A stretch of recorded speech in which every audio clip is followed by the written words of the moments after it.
સુરતના ચોક બજાર વિસ્તારમાં કૌટુંબિક ઝઘડાનું કરુણ પરિણામ આવ્યું છે, જ્યાં સસરાએ જમાઈને ચપ્પુના ઘા મારીને નિર્મમ હત્યા કરી નાખી છે.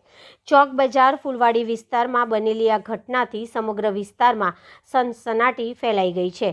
મૃતક જમાઈનું નામ સલમાન શફીક અહેમદ શાહ છે. મૃતક સલમાન તેની પત્ની સાથે અવારનવાર ઝઘડા કરતો હતો.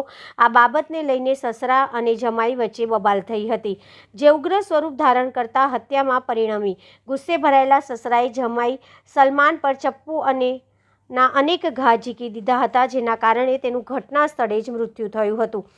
આ ગંભીર ગુનાની જાણ થતાં જ ચોક બજાર પોલીસે ઘટના સ્થળે પહોંચી હતી. પોલીસે તાત્કાલિક ગુનો નોંધી કાયદેસરની કાર્યવાહી અને આરોપી સસરાની ધરપકડ માટેની તપાસ શરૂ કરી દીધી છે.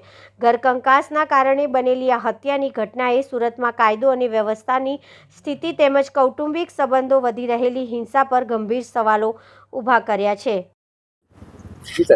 ગઈકાલે ચોક બજાર પોલીસ સ્ટેશન વિસ્તારમાં આવેલ નહેરુનગર ઝૂંપડપટ્ટી છે, તેમાં સસરાએ પોતાના સગા જમાઈને ચપ્પુના ઘા વડે મારી દીધું. કારણ જાણવા એવું મળ્યું કે જે જમાઈ છે એ એની વાઈફ જોડે અવારનવાર ઝઘડો કરતો હતો અને કૌટુંબિક કારણ હતું.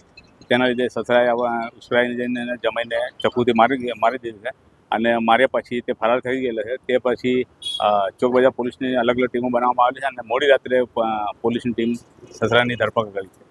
સર, કારણ બેસિકમાં શું આવ્યું છે? ઝઘડાને કારણ શું હતું? એ લોકોનું પેલું કૌટુંબિક વિવાદ એવું હતું કે ભાઈ પૈસાને લેતી દેતીનું હતું અને એ અવારનવાર જે સસરા છે કંઈ કમાતો નહોતો અને એની વાઈફ જે છે એ સસરાને પૈસા આપે એવું એના વરને કહેતી હતી, જેનાથી એ લોકોનો અવારનવાર કૌટુંબિક ઝઘડો થતો હતો.